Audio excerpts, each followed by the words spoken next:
Hello दोस्तों, welcome in the Tutor Lab classes. Today we'll take the part 1 of the third unit of the 11th class physics, motion in a plane.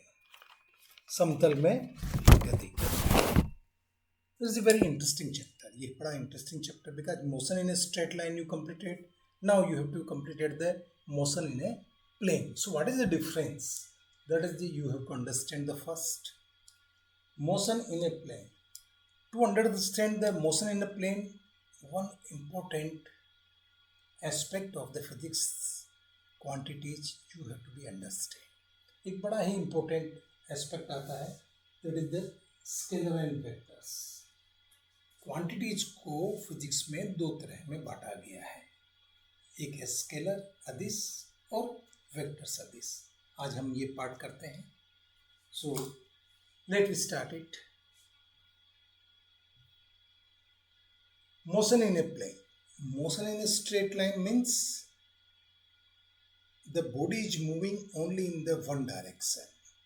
Therefore, you required only one coordinate to express the status of the body. किसी भी क्षण आपको एक parameter ध्यान हो, distance और displacement, आप उसकी स्थिति बता सकते हैं. So that is the motion in the straight line. And इसके अपोजिट क्या होता है? Second, that is a motion in a plane. There the body is move in the left right both direction. So that is the motion in the plane. Let us see. This is the car and this is the moving. You see this is the moving in the straight line. So what happen when it is a motion? This is the motion in the straight line. This is an example of the motion in the straight line. And here you see this parameter, this axis. This is the moving along this axis. So this y parameter is sufficient to show that what is the distance of the body or what is the position of the body. इसके opposite आप देखिए, next है आपका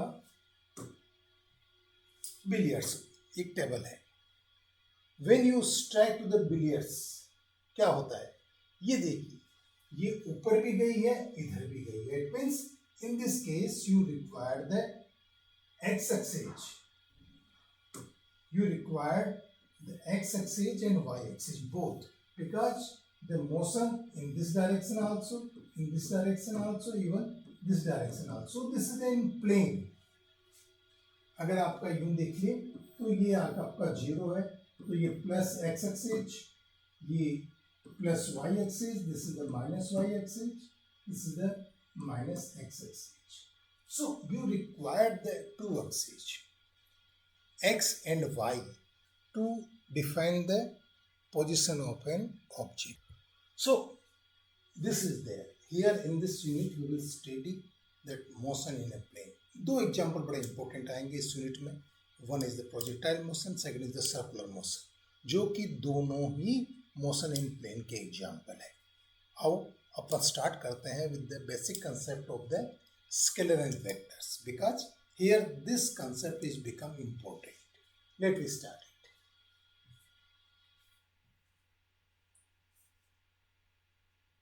the different physical quantities of the physics, जितनी भी भौतिक राशियां हैं उनको दो कैटेगरी में डिवाइड किया गया है.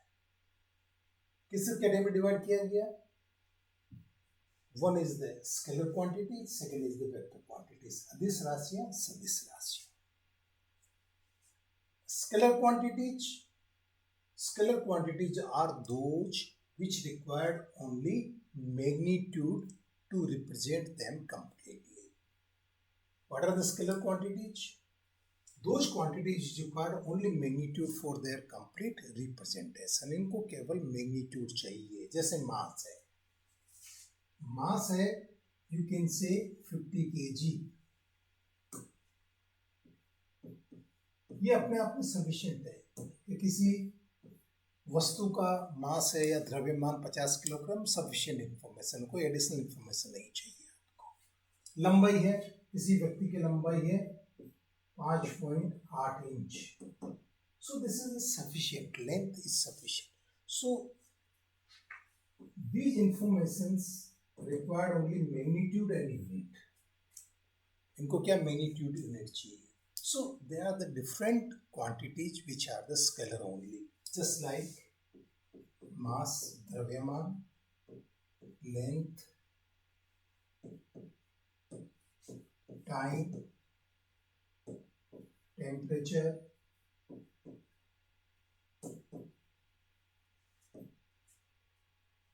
amount of substance,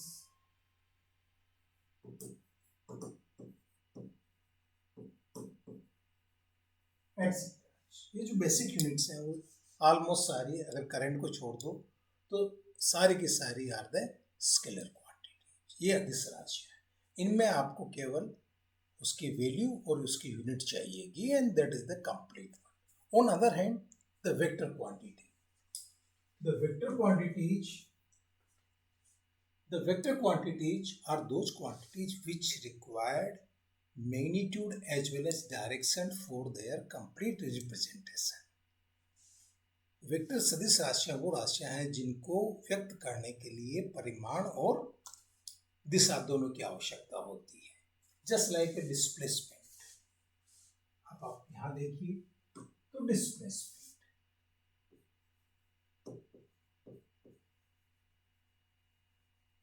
डिस्प्लेसमेंट यानी विस्थापन.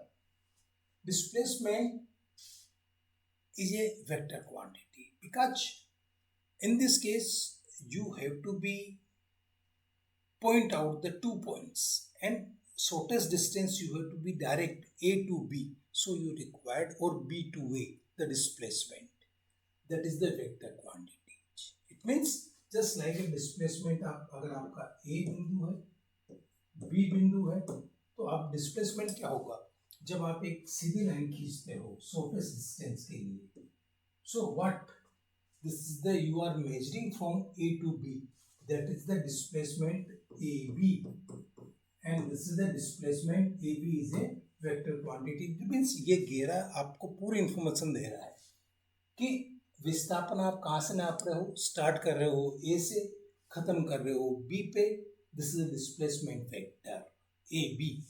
अगर आपने उल्टा किया होता तो आप क्या लिखते. आपने अगर ऐसा किया होता, आपने बी से मेजरमेंट चालू किया, ए पे खत्म किया, then you have to write the B A displacement. So here the direction is important. ये सारी सूचनाएं नापने के लिए यहाँ पे आपको मैग्नीट्यूड भी चाहिएगा. मैग्नीट्यूड में भी 5 metre A to B, that is the displacement. B to A also 5 meter, but this direction is measuring from the B point to A point. So that's why in the many cases the directions become important, and where the directions are important, the quantities are categorized in the vector quantities. So different example ले लीजिए. Displacement से क्या बनती है velocity. Velocity is also a vector quantity. Then force, it is also a vector quantity. Acceleration, जो displacement से बनेगी सारी की सारी राशियां सदिश राशियां होगी. मोमेंटम, देखो vector quantity, basic displacement vector quantity समझ ली. जो जहां पे भी डिस्प्लेसमेंट यूज होता है बेसिक कंटेंट में, वेलोसिटी हो, फोर्स हो, मोमेंटम हो, एक्सेलरेशन हो, टॉर्क हो, these all are categorized under the vector quantities. ये सारी की सारी राशियां विस्थापन, वेग, बल, त्वरण, संवेग और बलागुण, ये सारी की सारी राशियां क्या होगी आपकी वेक्टर क्वांटिटीज होगी. ये समझ लीजिए. Vector quantities direction is also important along with the magnitude.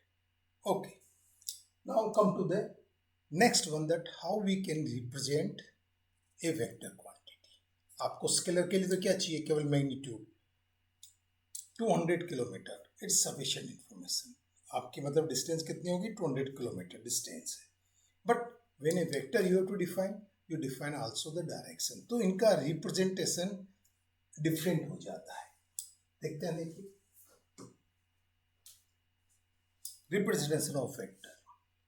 आपको अगर स्केलर बताना हो तो स्केलर के लिए क्या होता है, स्केलर क्वांटिटी के लिए एक नंबर होता है और एक यूनिट होती है, ये सफिशिएंट होता है scalar quantity. But in the vector quantity direction is also important. तो डायरेक्शंस बताने के लिए अगर अपन ज्योग्राफिकल रिप्रेजेंटेशन करें, this is the geographical representation of vector, तो इसको एक एरो से बताते हैं। The vectors are shown graphically with the help of an arrow. कोई भी वेक्टर क्वांटिटी होगी उसको अपन एक एरो से बताते हैं। एंड द मैग्नीट्यूड, जितना परिमाण है, the magnitude of arrow is proportional to the length of its length. जितनी लंबाई होगी, जैसे ये देखिए दो वेक्टर है, ए वेक्टर, ये क्वांटिटी लिख दी अपन, ये कोई फिजिकल क्वांटिटी है, और ये B vector. The magnitude, magnitude कैसे डिफाइन करते हैं वेक्टर क्वांटिटी का, मैग्नीट्यूड डिफाइन करते हैं मॉडुलस ऑफ ए। ये इसका हुआ ए का मैग्नीट्यूड, ये हुआ बी का मैग्नीट्यूड, मॉडुलस ऑफ बी। ये अपन इसको मैग्नीट्यूड डिफाइन करते हैं। तो ए और बी दो क्वांटिटी है, इट मींस बी जो तीर है बी का वो लंबा है, ये छोटा है, it means the magnitude of B is more than magnitude of A. तो मैग्नीट्यूड डिफाइन किया जाता है इसकी लंबाई के आधार पे। And direction of that quantity will be shown by the arrow. जो एरो की डायरेक्शन है वही डायरेक्शन क्वांटिटी। अगर कोई सी आया इधर तो ये हो सकता है कि ये सी ऐसे हो, सो इसका परिमाण इसकी लेंथ से नापा जाएगा और डायरेक्शन इसकी एरो से नापी जाएगी। This way we can graphically represent a vector quantity. हम इस तरह से ग्राफिकली एक वेक्टर क्वांटिटी को रिप्रेजेंट करते हैं। डिफरेंट डिफरेंट वेक्टर है। अब ये डिफरेंट वेक्टर क्या है, ये वेलोसिटी भी हो सकती है, डिस्प्लेसमेंट भी हो सकता है, फोर्स भी हो सकता है। मैंने ए बी सी तो एग्जाम्पल लिए, बट ये क्या होंगे, ये फोर्स, डिस्प्लेसमेंट, वेलोसिटी, मोमेंटम, ये वेक्टर क्वांटिटी जो टॉर्क। एंड अगर अपन इसको पिक्टोरियली कैसे बताएंगे, तो ए वेक्टर, इसके लिए क्या करते हैं, जो वेक्टर क्वांटिटी होती है उसके ऊपर अपन एक एरो लगा देते हैं। This means this is the vector A, इसको साइन करने का है, ये A vector is the sign equal to the modulus of vector A, modulus of A into A के। व्हाट इज दिस, ये इसका दिखाता है मॉडुलस मैग्नीट्यूड, ये क्वांटिटी का मैग्नीट्यूड दिखाता है, परिमाण कितना है। एंड यूनिट वेक्टर क्या दिखाता है आपको, डायरेक्शन। तो एक किसी वेक्टर क्वांटिटी को ए को अपन उसके मैग्नीट्यूड और उसका यूनिट वेक्टर के गुणनफल के रूप में दिखा सकते हैं। सो this is the presentation of A vector quantity. Scalar quantity में केवल यूनिट होती है और उसका परिमाण होता है। यहाँ पे देखिए मैग्नीट्यूड तो है, उसका डायरेक्शंस भी आ गया है। ये दिस ए के is the unit vector for a vector A. अब यूनिट वेक्टर क्या होता है ये भी अपन देखते हैं। Let we check the different type of vectors.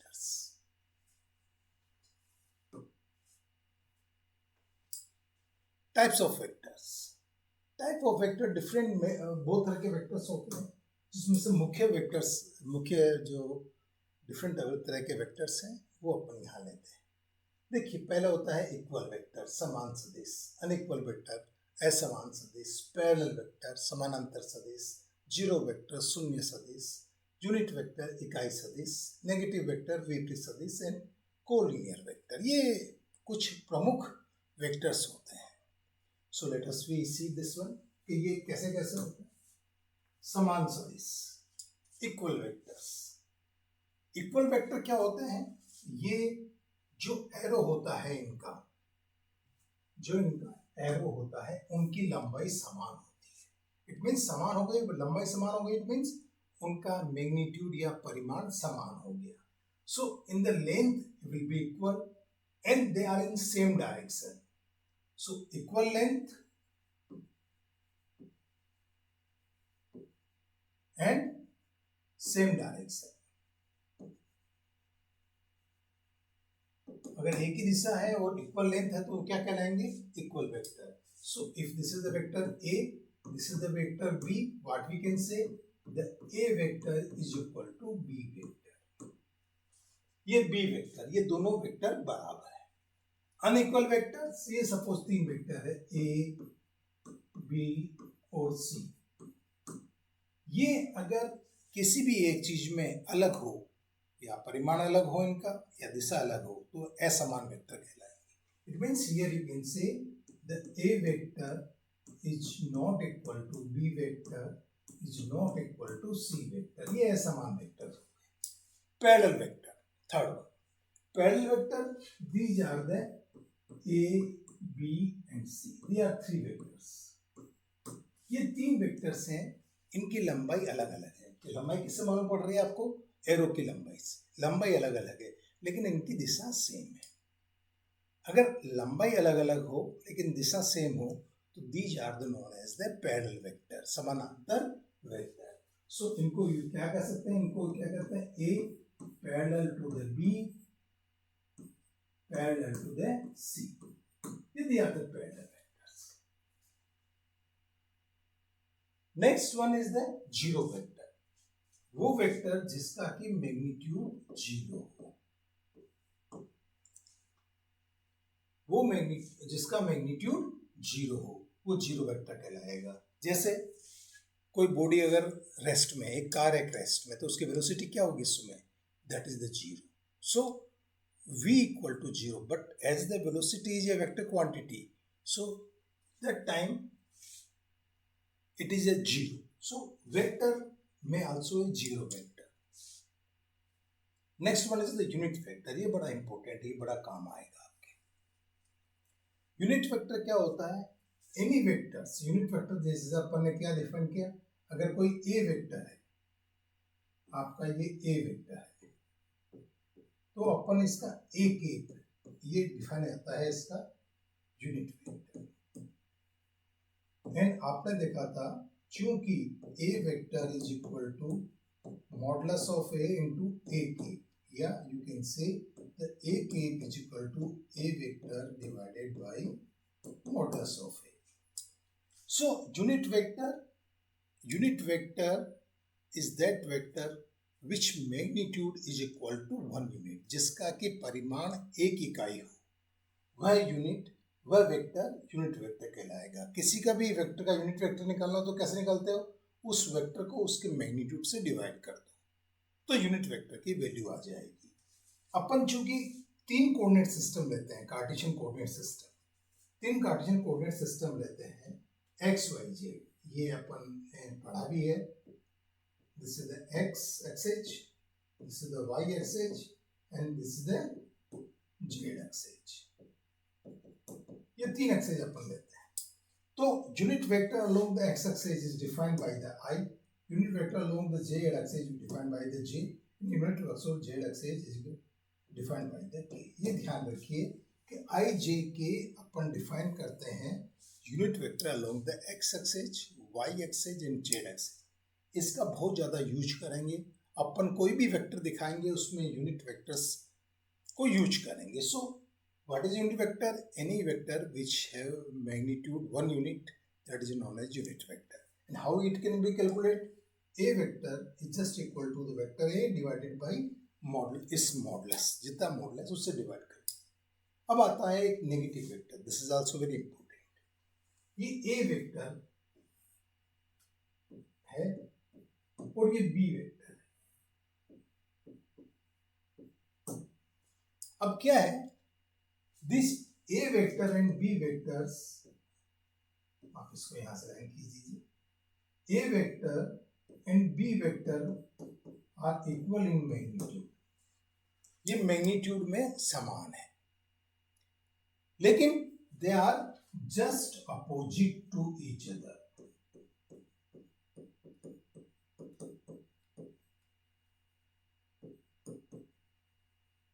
They are just opposite in each other. It means दोनों के बीच में कितना एंगल है, 180. They are just exactly opposite. You can say they are the exactly opposite to the each other. तो उस case में क्या होता है, this B you can say is the negative vector of A, और इसको डिफाइन कैसे करते हैं, A vector is the minus of B vector.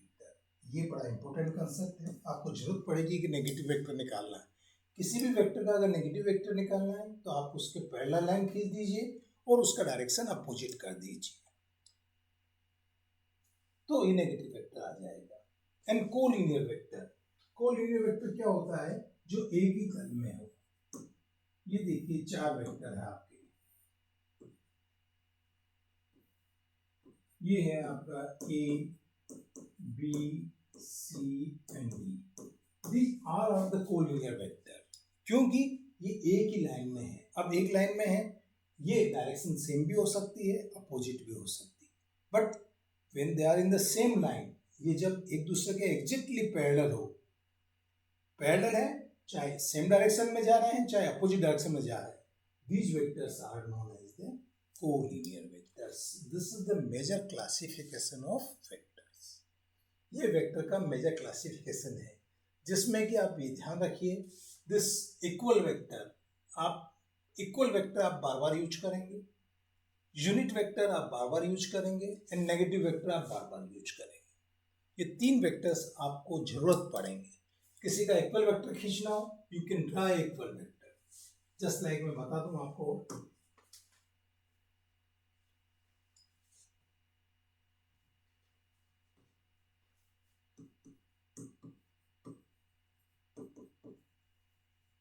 अगर आपको ए वेक्टर दे रखा है और कहते हैं कि आप इसके इक्वल वेक्टर खींचिए, तो क्या है, इक्वल वेक्टर आप एक इसके पैरेलल लाइन खींचिए, पैरेलल लाइन खींचिए और सेम डायरेक्शन में कर दीजिए इसे। सो ये this is also equal to A vector. मैं कितने भी एक वेक्टर बना सकता हूं पैरेलल लाइन खींचते हुए।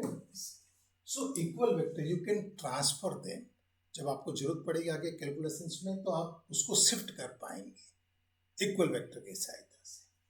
सेकेंड होता है नेगेटिव वेक्टर, जिसकी भी आपको जरूरत पड़ेगी।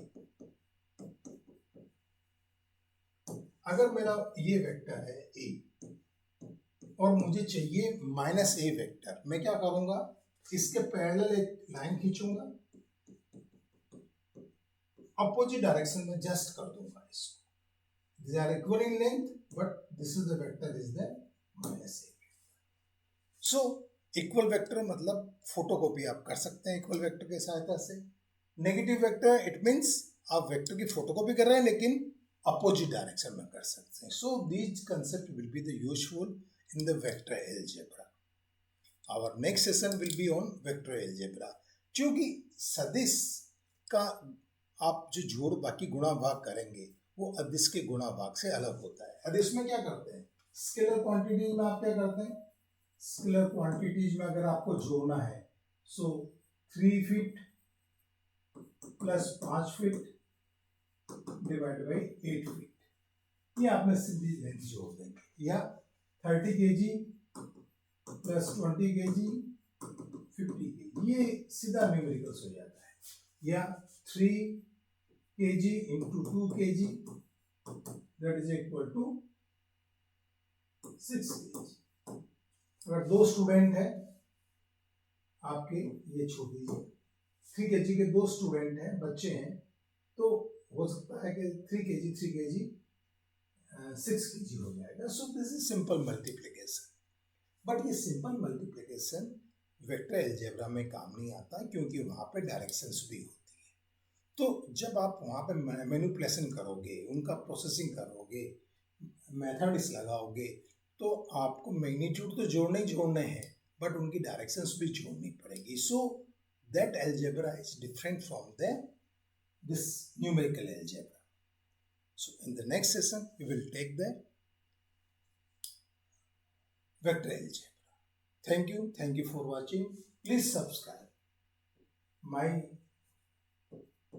channel so you can get this one. If you have a doubt, you call me on this 8595108376 or comment you. If you have any doubt, you can comment, you can call me. I will prepare a lecture or I help you to understand that concept. Thank you for watching.